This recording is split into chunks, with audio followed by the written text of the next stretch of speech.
He stood on the sidewalk, staring at the house like it belonged to someone else. The porch light was still the same warm yellow glow. The white fence still framed the small front yard, and the roses along the walkway were in bloom like they had been the summer before he left. But everything felt smaller now, quieter, as if the world had moved on without him. Daniel Carter had survived 2 tours overseas. He had survived sleepless nights filled with the echo of distant explosions and the weight of responsibility for men who called him a sir. But standing there with a duffel bag in one hand and his daughter's tiny pink backpack in the other, he felt something far more terrifying than war. He felt alone. If you believe in kindness, second chances, and the quiet miracles that change lives, take a moment right now to like this video, share it with someone who needs hope, leave a comment, and subscribe to the channel. Stories like this remind us that sometimes one sentence can rewrite an entire future. Daniel hadn't expected the silence to be so loud. His wife, Marissa, had been the heart of the house. She had laughed loudly, sung off-key in the kitchen, and left notes on the fridge reminding him to pick up milk or kiss their daughter goodnight.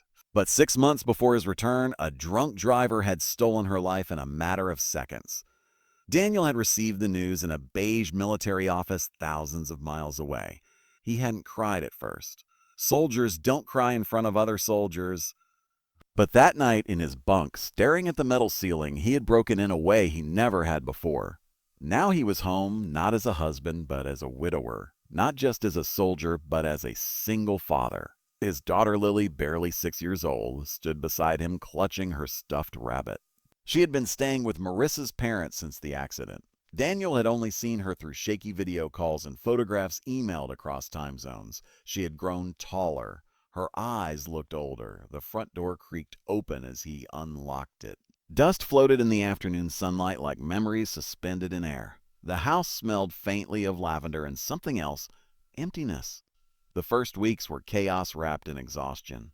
Daniel woke before dawn, not because he had to, but because he couldn't sleep. The nightmares came anyway. In them, he heard explosions morph into sirens. He saw Marissa's car crumpled at an intersection he knew too well. He would jolt awake, drenched in sweat, only to hear Lily whimpering from her room. She had nightmares too. He tried to be strong. He packed her lunches, braided her hair awkwardly after watching tutorials online, and sat through school meetings where teachers spoke gently about adjustment periods. At night, he would sit at the kitchen table staring at unpaid bills. His military salary had been steady, but civilian life was different.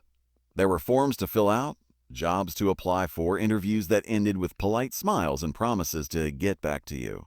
He felt useless. One afternoon, after dropping Lily at school, Daniel stood in the yard holding a hose. The grass had grown wild. Weeds pushed through cracks in the driveway. He hadn't had the energy to care for any of it. As he sprayed water over the dry patches, he felt a sudden splash hit his arm. He turned. Across the white fence stood his neighbor. Her name was Emily Harper.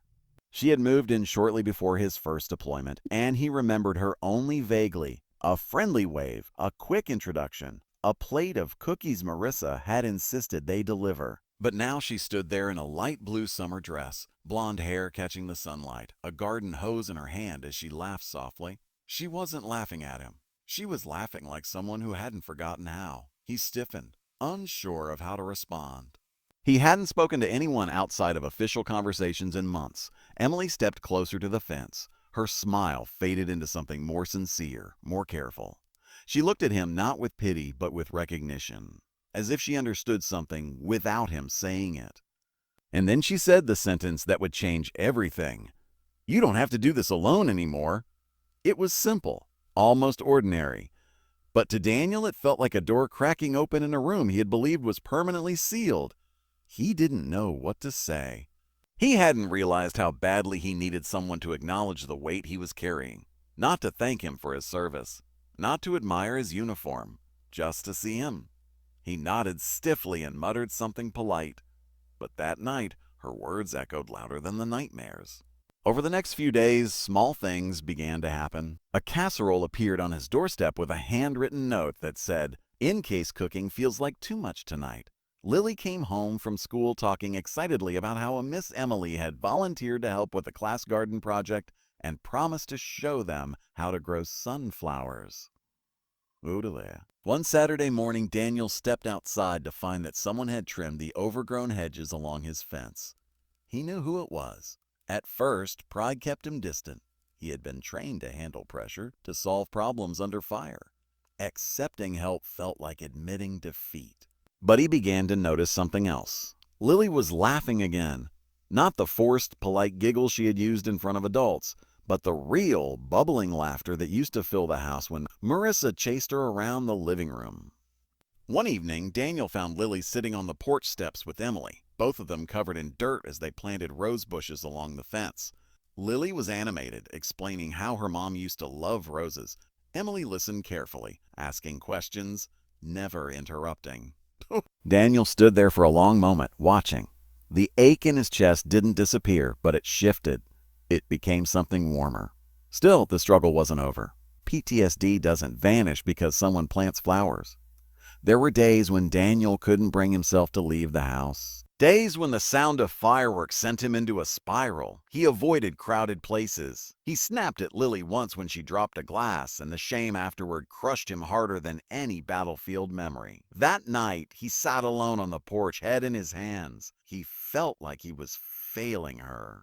Failing Marissa, failing himself. The screen door creaked softly. Emily didn't ask what was wrong. She didn't offer platitudes. She simply sat down beside him, leaving a respectful space between them. The summer air was thick with the scent of roses and freshly cut grass. After a long silence, she spoke gently about her own loss. Her brother had served too. He hadn't come home. She talked about the guilt she had carried, the anger, the endless what-ifs. She didn't compare their pain. She just shared it. For the first time, Daniel talked. Not as a soldier giving a report, not as a father pretending to have it together, but as a man who was tired of being strong all the time. The weeks turned into months. Daniel started therapy through a veteran support program. Emily drove Lily to soccer practice when he had appointments. He began working part-time at a local hardware store while applying for more stable positions. It wasn't glamorous, but it was honest work. One afternoon, Lily came home with a drawing. It showed 3 stick figures holding hands in front of a house with bright red roses. Above them was a bright yellow sun.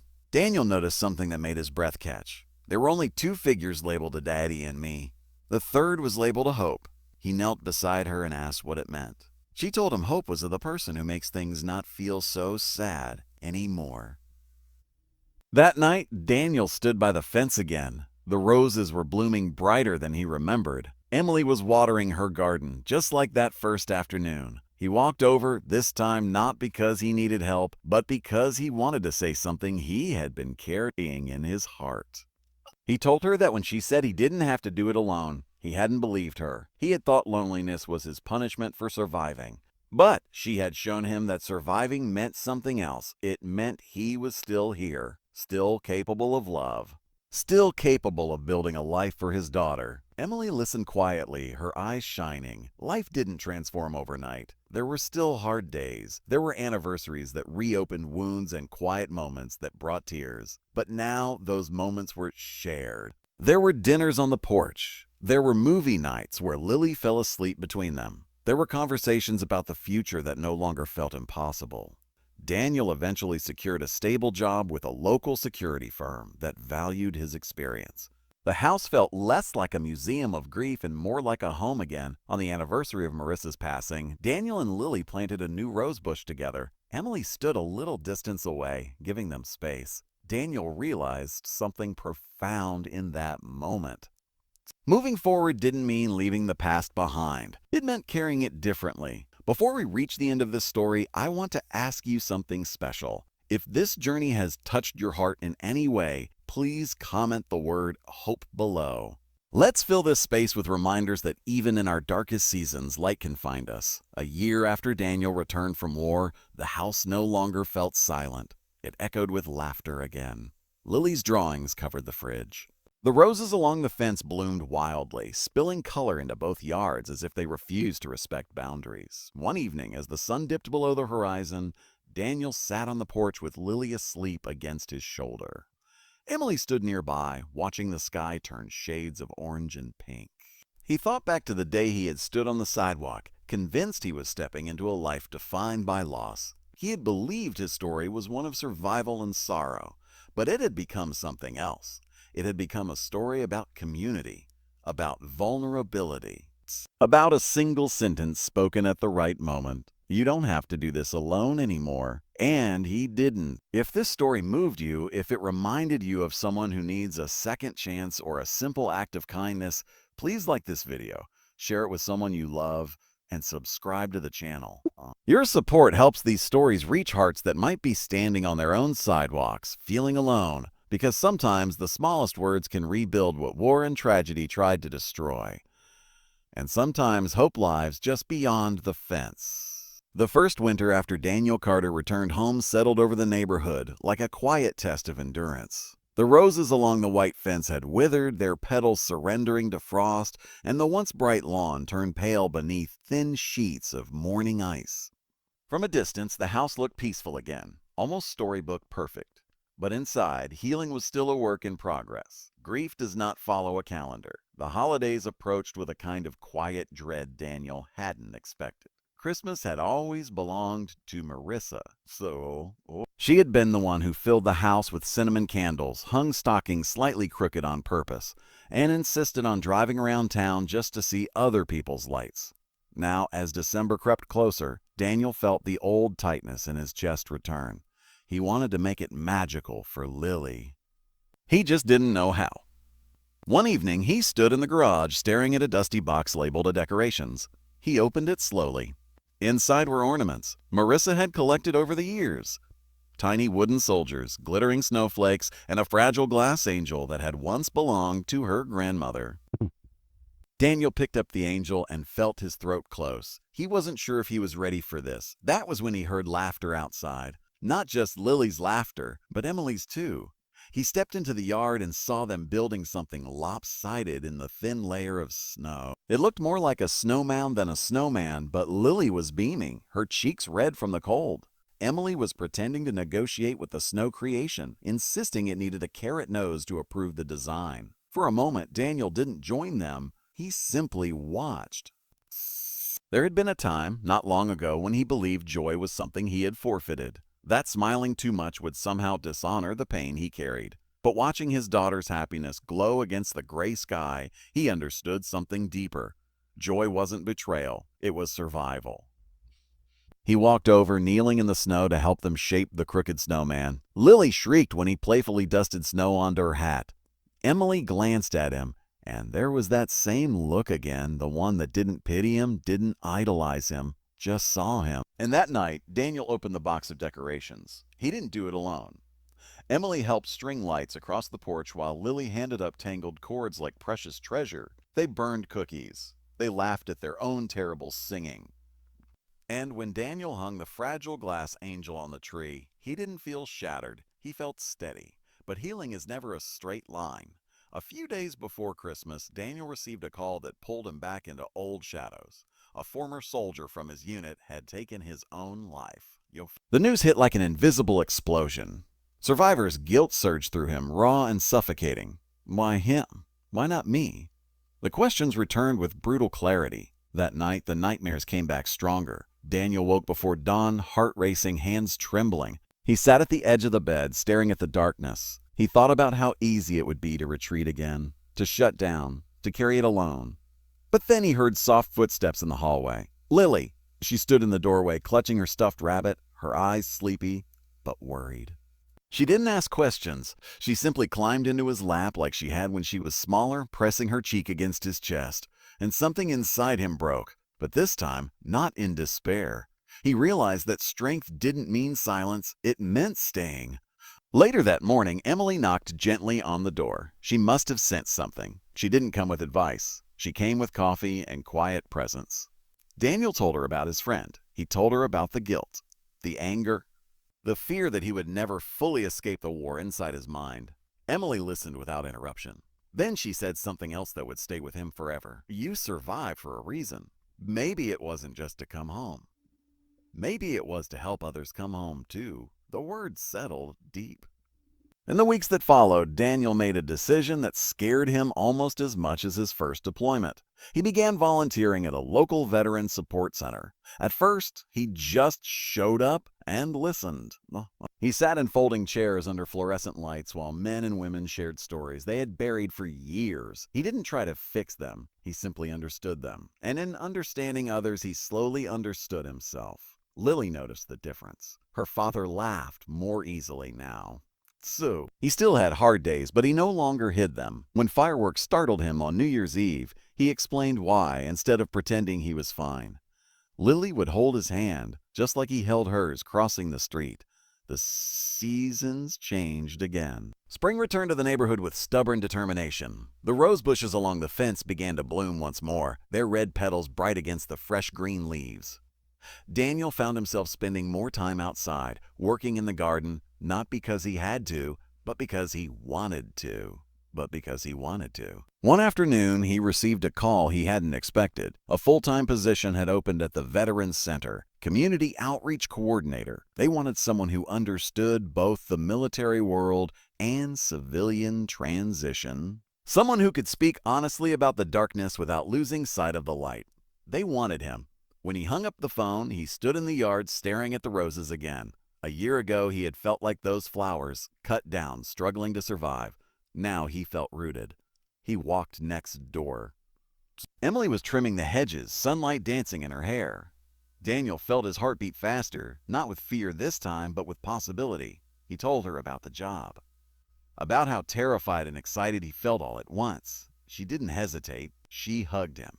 And in that embrace, Daniel realized something profound. Love didn't always arrive with fireworks and grand gestures. Sometimes it grew quietly between fences, watered by patience and understanding. That evening, as the sun dipped low and painted the sky in gold, Daniel sat on the porch reflecting on everything that had changed. He thought about the man who had stood on the sidewalk after returning from war hollow, uncertain, convinced that life had narrowed into a corridor of grief. He wasn't that man anymore. He was still a soldier, still a widower, still a father navigating imperfect days. But he was also a mentor, a neighbor, a man capable of opening his heart again. And he understood now that Emily's sentence hadn't just offered help, it had offered belonging.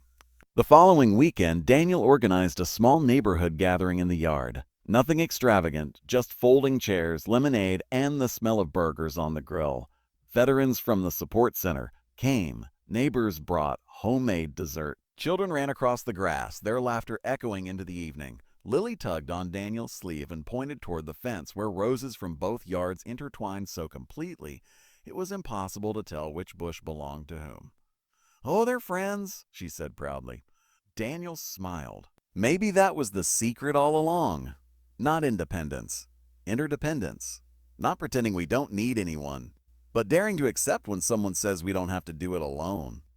As twilight deepened, Daniel stood beside Emily watching the gathering unfold. He reached for her hand, tentative at first. She didn't pull away. There would still be challenges ahead. Healing wasn't a finish line, but he no longer feared the future because he wasn't facing it by himself. And if this continuation of Daniel's journey has touched your heart, if you've ever felt alone and longed for someone to remind you that you matter, take a moment to like this video, share it with someone who needs encouragement, and subscribe to the channel so more stories of hope can reach the people who need them most. Sometimes one sentence changes everything, but it's what we choose to build after that sentence that truly defines us.